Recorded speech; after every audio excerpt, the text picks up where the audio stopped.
Hello guys, very good evening everyone. Welcome to the Engineers Point, a YouTube channel for the preparation of AN and JN examination. So I hope all of you are good and doing well.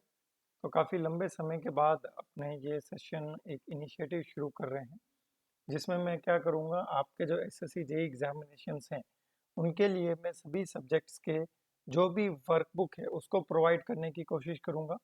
Initially मैंने क्या किया है, thermodynamics की workbook को prepare किया है और ये जो थर्मोडायनेमिक्स की जो वर्कबुक है it is prepared on the basis of AN and JN examination previous year question and engineering services examination के कुछ इंपॉर्टेंट क्वेश्चंस को मैंने इसमें इंक्लूड किया है जो कि आपके SSC JEE या फिर किसी दूसरे AEG एग्जामिनेशन में पूछे जाते हैं। Most repetitive questions, most important questions और आपके प्रैक्टिस क्वेश्चंस का कॉम्बिनेशन आपको इस थर्मोडायनेमिक्स की वर्कबुक में मिलेगा। कुछ एस्पायरेंट्स ऐसे हैं जो कि ऐसे एग्ज़ाम की प्रिपरेशन कर रहे हैं जिसमें प्री एग्जामिनेशन से भी संबंधित क्वेश्चन आते हैं, मेंस एग्जामिनेशन में भी क्वेश्चन पूछे जाते हैं, मतलब प्री और मेंस एग्जामिनेशन दोनों देते हैं। तो उन सभी एस्पायरेंट्स के लिए मैं क्या करूँगा, मेंस एग्जामिनेशन की प्रिपरेशन के लिए अलग से क्वेश्चंस मैं लेके आऊँगा जिनके सेशन अलग से होंगे। और इस थर्मोडायनेमिक्स की वर्कबुक सॉल्यूशन सेशन में क्या होगा, जिन स्टूडेंट्स ने अभी तक वर्कबुक डाउनलोड नहीं की है वो टेलीग्राम चैनल मैकेनिकल बाय विशाल सर को फॉलो करते हुए वहां से डाउनलोड कर सकते हैं और सॉल्यूशन आपको इस वीडियो के माध्यम से प्राप्त हो जाएगा। इस सेशन में हम क्या करेंगे, प्रत्येक क्वेश्चन का सॉल्यूशन करेंगे और प्रत्येक क्वेश्चन का सॉल्यूशन करने के साथ साथ उस क्वेश्चन से रिलेटेड और क्या क्वेश्चंस बन सकते हैं उन चीज़ों पर भी हम यहाँ पर क्या करने वाले हैं, डिस्कस करने वाले हैं। So this is the first chapter that is named as a basic concept. Basic concept एक ऐसा चैप्टर है जो कि सभी स्टूडेंट्स को आता है, जिसको बार बार रिवीजन करने की ज़्यादा ज़रूरत नहीं रहती है। तो जो भी स्टूडेंट रिवीजन करना शुरू कर रहे हैं तो वो कोशिश कीजिएगा जो सेकंड चैप्टर होता है वहाँ से रिवीजन शुरू करें या फिर थर्ड चैप्टर जो होता है, फोर्थ चैप्टर जो होता है वहाँ से रिवीजन शुरू करें, क्योंकि एक्चुअल रिवीजन वहीं से शुरू होता है। हम हमेशा क्या करते हैं, फर्स्ट चैप्टर से रिवीजन करना शुरू करते हैं और फर्स्ट चैप्टर से रिवीजन करने के बाद आधा एक घंटा उसमें लगाने के बाद हम सोचते हैं कि आज हमने 1 घंटा 2 घंटा रिवीजन को दिया है, तो सेम फर्स्ट चैप्टर रिपीट होता जाता है, रिपीट होता जाता है। इसलिए हमेशा क्या किया कीजिएगा, जो भी न्यू टॉपिक है या फिर कोई भी ऐसा टॉपिक है जो आपको बिल्कुल नहीं आता है, उस टॉपिक से आप हमेशा अपना रिवीजन शुरू किया कीजिए ताकि प्रॉपर एंड एक्चुअल में रिवीजन आपका प्रोसेस हो सके। अब हम यहाँ क्या करने वाले हैं, हमारे जैसे बेसिक कंसेप्ट के यहाँ पे जो आपको क्वेश्चन दिखाई दे रहे हैं उन क्वेश्चंस को हम यहाँ पे सॉल्व करने वाले हैं। और बेसिक कंसेप्ट्स के मैंने यहाँ पे ऑलमोस्ट 46 क्वेश्चंस का कॉम्बिनेशन लिया है from different AG examination and engineering services examination. In questions के सॉल्यूशंस मैंने वर्कबुक में इसलिए प्रोवाइड नहीं किए हैं ताकि जब इन क्वेश्चंस को आप फर्स्ट टाइम देखेंगे तो आपके मन में इनके डिफरेंट डिफरेंट आंसर आएंगे और उसके बाद अगर आपने प्रॉपरली थर्मोडायनेमिक्स को पढ़ रखा है, उसका एनालिसिस कर रखा है, तो अगर आप इनको बिना आंसर की देखे सॉल्व करते हैं तो definitely you will get an idea कि मेरा टॉपिक कितना स्ट्रॉन्ग है और मेरा टॉपिक कितना वीक है। क्योंकि एग्जामिनेशन में जब जाके आप पेपर देंगे, जब उसको फेस आउट करेंगे तो उस टाइम आपके पास आंसर की नहीं होगी, तो उस टाइम आप अपने कॉन्फिडेंस से उन क्वेश्चंस का आंसर देते हैं। इसीलिए क्या होता है, जब हम वर्कबुक में क्वेश्चन लगाते हैं, जब हमारे पास कोई आंसर नहीं होता है तो हम हमारे कॉन्फिडेंस से आंसर देते हैं। तो वही कॉन्फिडेंस यहाँ पर आपका चेक किया जाता है वर्कबुक के माध्यम से। इसलिए मैंने यहाँ पर इसके पीछे कोई भी आंसर की नहीं दी और वैसे आंसर की भी रिक्वायरमेंट नहीं है, क्योंकि इतने ये जो जितने भी लगभग क्वेश्चन आपको यहाँ पर देखने को मिलेंगे, ये क्वेश्चन कहीं ना कहीं मैंने किसी ना किसी वीडियो में आपको जरूर करवा रखे हैं और बस अब मैंने यहाँ पर उनको क्या किया है, मिक्सअप करके कॉम्बिनेशन किया है। तो चलिए आगे बढ़ते हैं पहले क्वेश्चन की ओर। तो आपका जो सबसे पहला क्वेश्चन है वो है आपका क्लोज्ड थर्मोडायनेमिक सिस्टम क्या होता है। क्लोज्ड थर्मोडायनेमिक सिस्टम क्या होता है, ठीक है। तो एक एक क्वेश्चन का मैं पर्टिकुलर डिटेल्ड एनालिसिस करने वाला हूँ, इसलिए आप यहाँ पे थोड़ा पेशेंस बना के वीडियो देखिएगा। जिनको पेशेंस नहीं है वो बाद में वीडियो को उसकी स्पीड इंक्रीज करके देख सकते हैं। ठीक है, चलिए देखें यहाँ पे एक क्लोज्ड थर्मोडायनेमिक सिस्टम क्या होता है। सबसे पहले तो हमें पता होना चाहिए कि हमारा जो ये थर्मोडायनेमिक सिस्टम है इसका मतलब क्या होता है। What do you mean by system? Thermodynamics में क्या होता है कि जिस भी पर्टिकुलर रीजन का, जिस भी पर्टिकुलर स्पेस का आप स्टडी करना चाहते हो, उसका एनालिसिस करना चाहते हो थर्मोडायनेमिकली, उसे हम क्या कहते हैं? थर्मोडायनेमिक सिस्टम कहते हैं। जैसे आप किसी पर्टिकुलर कंटेनर में गैसेस की स्टडी करना चाहते हो, तो वो जो गैसेस होंगी वो आपकी थर्मोडायनेमिक सिस्टम कहलाएंगी।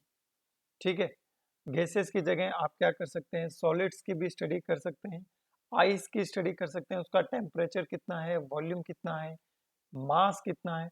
तो वो चीज़ें आपकी क्या कहलाती है? थर्मोडायनेमिक सिस्टम कहलाती है। और आप सभी इस चीज़ से भली भांति परिचित होंगे कि थर्मोडायनेमिक सिस्टम का इफेक्ट जहाँ तक रहता है apart from the thermodynamic system, वो रीजन आपका सराउंडिंग कहलाता है। मतलब थर्मोडायनेमिक सिस्टम का इफेक्ट जहाँ तक आपको फील होता है उसे हम क्या कहते हैं? सराउंडिंग कहते हैं। और सिस्टम और सराउंडिंग को जो सेपरेट करता है उसे हम बाउंड्री कहते हैं। आपकी जो बाउंड्री होती है थर्मोडायनेमिक सिस्टम की, वो रियल भी हो सकती है, इमेजिनरी भी हो सकती है, आपकी फिक्स्ड भी हो सकती है और मूवेबल भी हो सकती है। थर्मोडायनेमिक सिस्टम को हम ब्रॉडली तीन कैटेगरी में डिवाइड करते हैं।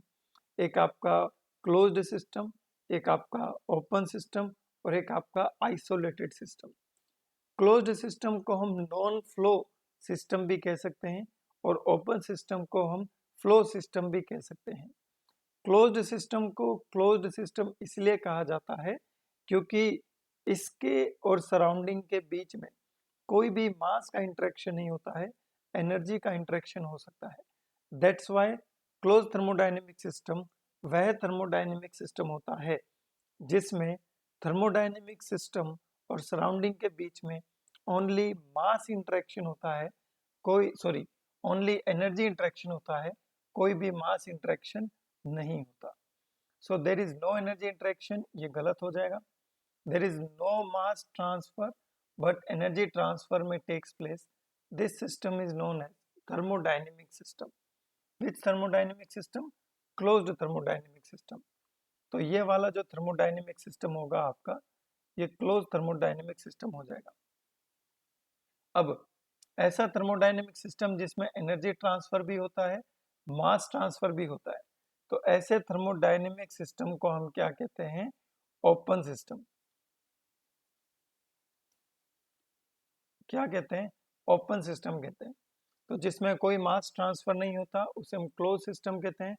जिसमें मास ट्रांसफर के साथ साथ एनर्जी ट्रांसफर भी होता है उसे हम ओपन सिस्टम कहते हैं।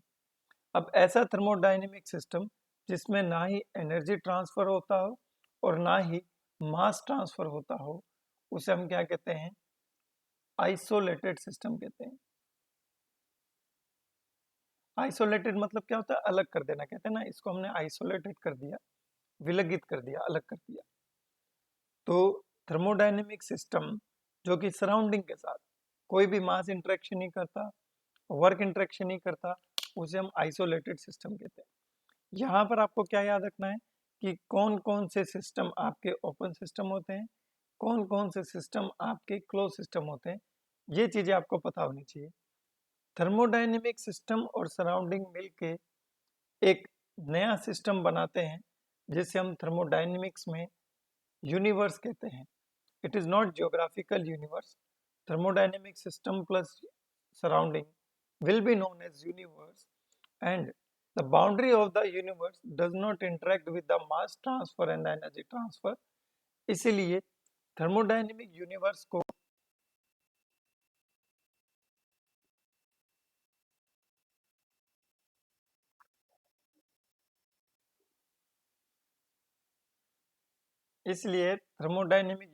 को हम आइसोलेटेड सिस्टम का नामकरण भी दे सकते हैं। ठीक है, चलिए now the next question is ice kept in a well insulated thermal flask is an example of which system. So whenever ice is kept in a well insulated thermal flask, तो जब thermal flask well insulated होगा, so what do you mean by well insulated? जब भी हम insulation करते हैं तो हमारा जो सिस्टम होता है वो एडियाबेटिक बन जाता है, और जब हमारा सिस्टम एडियाबेटिक बन जाएगा, so there will be no heat interaction between the system and surrounding. तो सिस्टम और सराउंडिंग के बीच में कोई भी हीट इंटरेक्शन ना होने के कारण कोई भी एनर्जी का इंटरेक्शन नहीं होगा, और जब कोई भी एनर्जी का इंटरेक्शन नहीं होगा तो हम कह सकते हैं कि वो आपका थर्मोडायनेमिक सिस्टम अगर क्लोज्ड सिस्टम होगा, मतलब it is a special case of the closed system. ऐसा थर्मोडायनेमिक सिस्टम जिसमें कोई भी एनर्जी इंटरेक्शन नहीं हो रहा हो और वह क्लोज्ड सिस्टम हो, तो ऐसे थर्मोडायनेमिक सिस्टम को हम आइसोलेटेड सिस्टम कहते हैं। Very simple question. Come to the next one. Now consider the following properties. Now see, what are the properties? Properties are the measurable characteristics of the system with the help of which we will determine the state of the system. Measurable characteristic का मतलब होता है कि ऐसी characteristics जिनको physically measure किया जा सके, thermodynamically measure किया जा सके, मतलब जिसकी कुछ ना कुछ एक पर्टिकुलर मैग्नीट्यूड हो। जैसे प्रेशर, उसका एक मैग्नीट्यूड होता है, 1 बार प्रेशर, 2 बार प्रेशर। टेम्परेचर का कुछ मैग्नीट्यूड होता है, विस्कोसिटी का कुछ मैग्नीट्यूड होता है, पास्कल सेकंड। एंट्रोपी का मैग्नीट्यूड होता है, थर्मल कंडक्टिविटी का मैग्नीट्यूड होता है। तो जो भी सिस्टम की कैरेक्टरिस्टिक्स जिन्हें हम मेजर कर सकें, ऐसी मेजरेबल कैरेक्टरिस्टिक्स को हम थर्मोडायनेमिक्स प्रॉपर्टी कहते हैं। अब ये जो थर्मोडायनेमिक प्रॉपर्टीज होती है, प्रेशर, वॉल्यूम, टेम्परेचर, मास, बहुत कुछ हो सकती है। काइनेटिक एनर्जी को आप मेजर कर सकते हैं, प्रेशर एनर्जी को आप मेजर कर सकते हैं, आप अगर हम बात करें पोटेंशियल एनर्जी को मेजर कर सकते हैं, आप एंथैल्पी को मेजर कर सकते हैं। बहुत सारी चीजें होती है जिन्हें हम मेजर कर सकते हैं। तो ये सभी प्रॉपर्टीज कहलाती है। थर्मोडायनेमिक्स में हम थर्मोडायनेमिक प्रॉपर्टीज पढ़ते हैं, और इन प्रॉपर्टीज को दो पार्ट्स में डिवाइड किया जाता है। एक होता है इंटेंसिव प्रॉपर्टी, एक होता है एक्सटेंसिव प्रॉपर्टी। इंटेंसिव प्रॉपर्टी वो प्रॉपर्टी होती है जो सिस्टम के एक्सटेंट से इंडिपेंडेंट होती है। एक्सटेंट मतलब सिस्टम का साइज, और इंडिपेंडेंट मतलब उस पर निर्भर नहीं करती है। तो ऐसी thermodynamic property which are independent of the extent of the system और independent of its size of the system और independent of the mass of the system are known as intensive property. अब जैसे टेम्परेचर है, वो thermodynamics system के मास पर depend नहीं करता है। अगर आप थर्मोडायनेमिक सिस्टम को दो पार्ट्स में डिवाइड करते हैं, temperature will not change. Viscosity property होती है, वो थर्मोडायनेमिक सिस्टम के मास पर डिपेंड नहीं करती। जैसे पानी, पानी का आप चाहे 1 kg मास ले लो, चाहे 2 kg मास ले लो, पानी की विस्कोसिटी वही रहनी है। स्पेसिफिक एंट्रोपी, जितनी भी स्पेसिफिक प्रॉपर्टी होती है वो सारी की सारी इंटेंसिव होती है। थर्मल कंडक्टिविटी भी इंटेंसिव प्रॉपर्टी है। तो जितनी भी प्रॉपर्टीज आपको यहाँ पे नजर आ रही है वो सारी की सारी इंटेंसिव प्रॉपर्टी है। अब आप कहेंगे कि एक्सटेंसिव प्रॉपर्टी के एग्जाम्पल क्या होंगे? एक्सटेंसिव प्रॉपर्टी के एग्जाम्पल होंगे सिस्टम का मास, सिस्टम का वॉल्यूम, सिस्टम की काइनेटिक एनर्जी, सिस्टम की पोटेंशियल एनर्जी, सिस्टम की इंटरनल एनर्जी, एंट्रोपी। ये मेजरली ये जो प्रॉपर्टीज होती हैं ये आपके सिस्टम की एक्सटेंसिव प्रॉपर्टी होती है। Now come to the question number 4. Let's see वो क्या पूछ रहा है आपसे। क्वेश्चन नंबर 4 में पूछ रहा है एक्सटेंसिव प्रॉपर्टी। अभी जैसे इंटेंसिव प्रॉपर्टी का क्वेश्चन गया, सिमिलरली एक्सटेंसिव प्रॉपर्टी का भी क्वेश्चंस डाल रखा है। तो जो आपका टेम्परेचर है वो तो इंटेंसिव प्रॉपर्टी है, जितनी भी स्पेसिफिक प्रॉपर्टीज होती हैं वो आपकी इंटेंसिव प्रॉपर्टीज होती हैं। और अभी जैसे मैंने आपको बताया कि जो आपका एंट्रोपी है वो एक्सटेंसिव प्रॉपर्टी है, विस्कोसिटी वो इंटेंसिव प्रॉपर्टी है।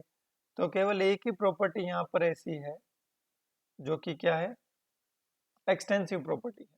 So your answer will be option A. Now अब यहाँ पे एक क्वेश्चन देखिए, क्लोज थर्मोडायनेमिक सिस्टम क्या होता है। Again the same question with the different options मैंने यहाँ पे मेंशन किया है ताकि आप इस चीज से कंफर्म हो जाएं कि सेम ऑप्शंस आपको बार बार देखने को नहीं मिलेंगे, लेकिन सेम कंसेप्ट आपको यहाँ पे देखने को मिलता है। So when ever someone said कि जो मैंने पढ़ाया वही एग्जाम में आया, उसका मतलब ये नहीं होता कि सेम ऑप्शन सेम क्वेश्चन आ जाए। उसका मतलब ये होता है कि सेम कंसेप्ट से क्वेश्चन आपका वहां पे आया। ठीक है, चलिए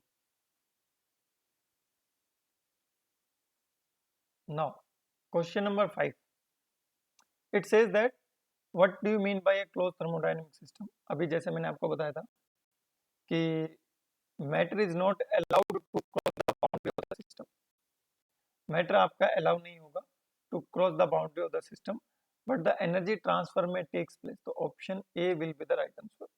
now control volume, so what do mean by control volume. जो ओपन सिस्टम होता है उसकी जो बाउंड्री होती है उसे हम कंट्रोल वॉल्यूम कहते हैं, कंट्रोल सरफेस कहते हैं। ठीक है, अब उस कंट्रोल सरफेस के अंदर का जो वॉल्यूम होता है उसका हम एनालिसिस करते हैं, और अगर मास उस कंट्रोल सरफेस को क्रॉस करता है तो that system will be known as a open system. अब यहाँ पे क्या हो रहा है, अगर हम ऑप्शंस को देखें तो कंट्रोल वॉल्यूम ये कह रहा है आइसोलेटेड सिस्टम है, क्लोज्ड सिस्टम है, या फिर स्पेसिफिक मास है। अब देखिएगा कंट्रोल वॉल्यूम यहाँ पे कंसिडर किया गया है ओपन सिस्टम से, और ओपन सिस्टम में मैंने आपको बताया था कि मास भी क्रॉस करता है और आपकी एनर्जी भी क्रॉस करती है। मास भी क्रॉस होगा और एनर्जी भी क्रॉस होगी। तो देखो यहाँ पे अब fixed region in the space, fixed region in the space मतलब क्या है, जिस पर हम स्टडी करते हैं उसे हम बोलते हैं system.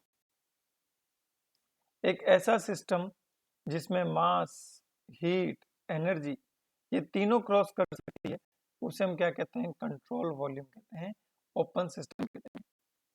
Again the question comes that which system is known as isolated system, मतलब ऐसे क्वेश्चंस को मैंने सेलेक्ट किया गया है कि एक तो प्रत्येक सिस्टम की आपको डेफिनेशंस याद हो जाएगी, और एक सभी सिस्टम कितने टाइप के होते हैं ये भी आपको यहाँ पे याद हो जाएंगे जब इन क्वेश्चंस को आप लगाओगे।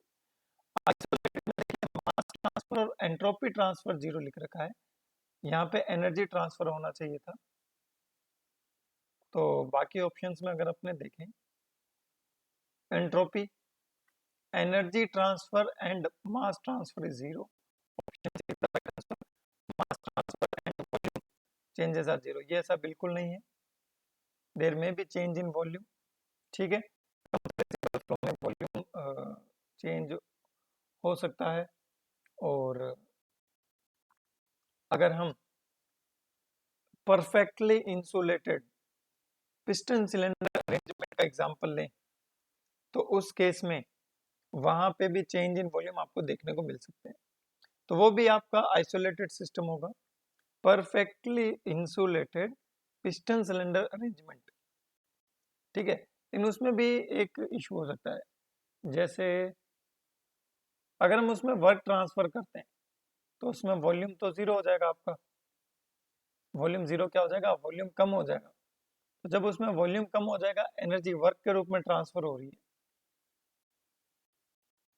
तो वो आपका आइसोलेटेड सिस्टम नहीं होगा, नहीं वो नहीं हो सकता, वो भी एग्जामिनर नहीं देगा आपको, क्योंकि अगर perfectly insulated piston cylinder arrangement है तो आप उसमें वर्क एनर्जी ट्रांसफर कर सकते हो by compressing the gas, work energy बाहर भी निकाल सकते हो by expanding the gas at the expense of its pressure energy और एंथैल्पी एनर्जी, है ना। तो हाँ, ऑप्शन यही ऑप्शन बन पाएंगे, वॉल्यूम वाला आपका नहीं बन पाएगा, mass transfer and volume changes are zero. ठीक है, तो एनर्जी ट्रांसफर और मास ट्रांसफर उसमें वहां पे क्या रहेगी, जीरो रहेगी, वॉल्यूम का नहीं बन पाएगा। मान लीजिए वॉल्यूम चेंज नहीं होता है और चेंज होता है उसके हिसाब से आप इसका आंसर नहीं दे सकते।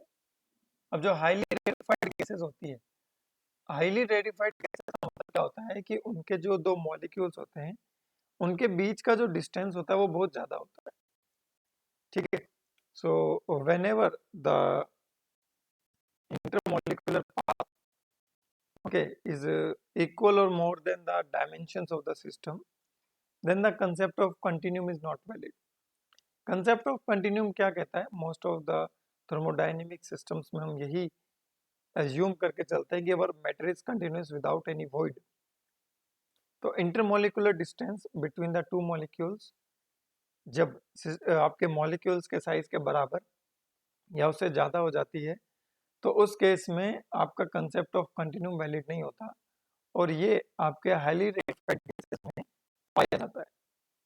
तो आपसे पूछा जाए कि कौन सा कंसेप्ट वैलिड नहीं होता तो आप आंसर दे देंगे ऑप्शन बी।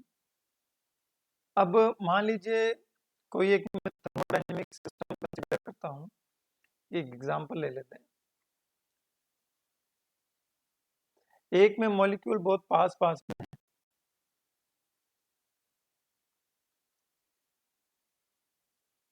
और एक में मॉलिक्यूल दूर है।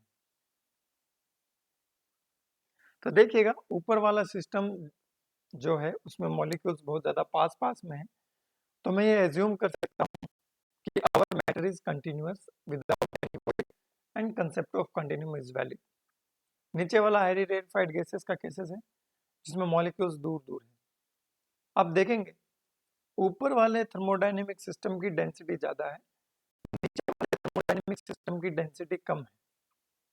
तो जब ऊपर वाले थर्मोडायनेमिक सिस्टम की डेंसिटी ज्यादा है, नीचे वाले थर्मोडायनेमिक सिस्टम की डेंसिटी कम है, तो मैं ऐसा कह सकता हूँ eight higher altitude and lower densities, concept of continuum loses its validity or it is not valid. तो डेंसिटी जब ज्यादा होगी automatically molecules will be closer to each other, तो वहां पर आप कंसेप्ट ऑफ कंटिन्यूम लगा सकते हैं। जब मॉलिक्यूल्स दूर दूर होंगे, डेंसिटी कम होगी, तो उस केस में कंसेप्ट ऑफ कंटिन्यूम वैलिड नहीं होगा। And actually I was not taking classes because of the my health issue, but I am trying to give my best. धीरे धीरे I will be recovered completely, देखने को मिलेगा। The value of an extensive property, system के extend पर जो depend करती है उसे हम एक्सटेंसिव प्रॉपर्टी कहते हैं। So that is mass of the system. Extensive property system के मास पे डिपेंड करती है। Next is the property of the thermodynamic system, it is very important. देखिए मान लीजिए एक आप ग्राफ बनाइए, जैसे यहाँ पे आप लेते हैं प्रेशर, यहाँ पे आप लेते हैं वॉल्यूम। आप 1 से 2 जाते हो ए पाथ से होते हुए और 1 से 2 जाते हो बी पाथ से होते हुए। अगर मैं चेंज इन प्रॉपर्टी देखूं, अगर मैं बात करता हूं पाथ 1A2 की, तो दिस इज V1, तो इसमें जो चेंज इन वॉल्यूम है वो आपको V2 माइनस V1 मिलेगा। अगर मैं बात करता हूँ 1B2 की, यहाँ जो चेंज इन वॉल्यूम है ये भी आपको V2 माइनस V1 देखने को मिलेगा।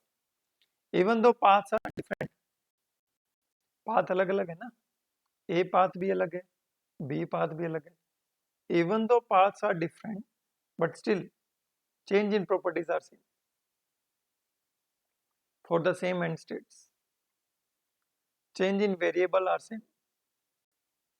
तो ऐसे वेरिएबल जिनका जो चेंज होता है between the same end states but with different paths, if they are exactly equal, they are known as exact differentials। अगर अलग अलग पाथ के लिए वेरिएबल का चेंज होना, वेरिएबल का डिफरेंस अलग अलग आता है, so that variable depend upon the path followed by the system। and जब कोई भी वेरिएबल पाथ पे डिपेंड करता है तो उसे हम क्या कहते हैं? इनएग्जैक्ट डिफरेंशियल। क्योंकि between the same end states for inexact differential for different paths the difference would not be same. I think it is clear to everyone. ऐसे variables, ध्यान से सुनिएगा एग्जैक्ट डिफरेंशियल क्या होता है.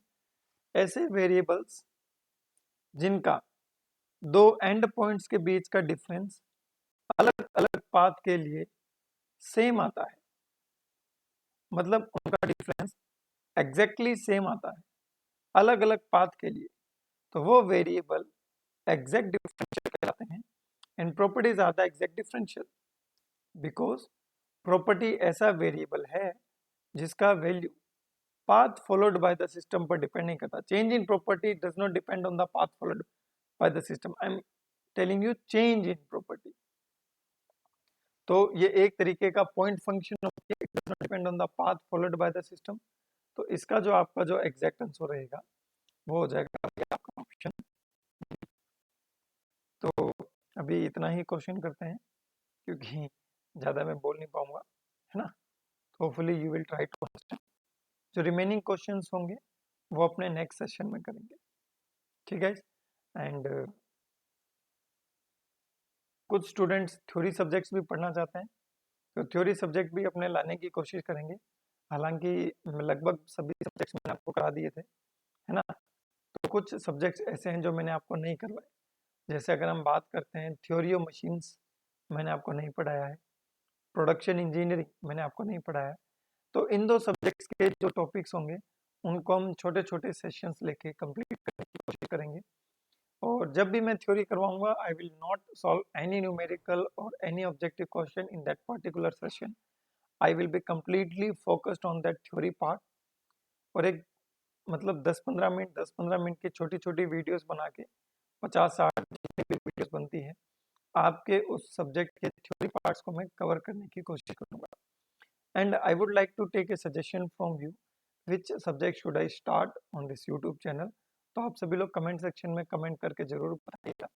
हालांकि आज ज़्यादा कंटेंट मैं आपको नहीं दे पाया हूँ, उसके लिए आई will be extremely sorry for you. But I will try to give you more and more content in the same video, in the same duration. Okay, I will try to give you more content in the next video. Hopefully you आपको session थोड़ा अच्छा लगा होगा and काफ़ी दिनों बाद मिले हैं. And please give your valuable comment also in the comment section कि हम क्या चीज़ करके इस सेशन को और ज़्यादा बेहतर बना सकते हैं. ठीक है. And time table will be given to you. And there is a one point that these videos will be premiered on this YouTube channel till I get the new internet connection in my village. तब तक आपको premiere video से काम चलाना पड़ेगा और जैसे ही कुछ जुगाड़ बैठता है तो we will come live on this YouTube channel also.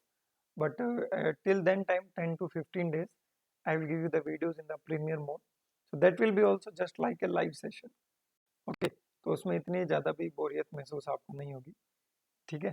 चलिए, तो कमेंट सेक्शन में कमेंट करके बताइएगा कि कौन सा थ्योरी सब्जेक्ट टिल नवंबर जो हम कंप्लीट कर सकते हैं.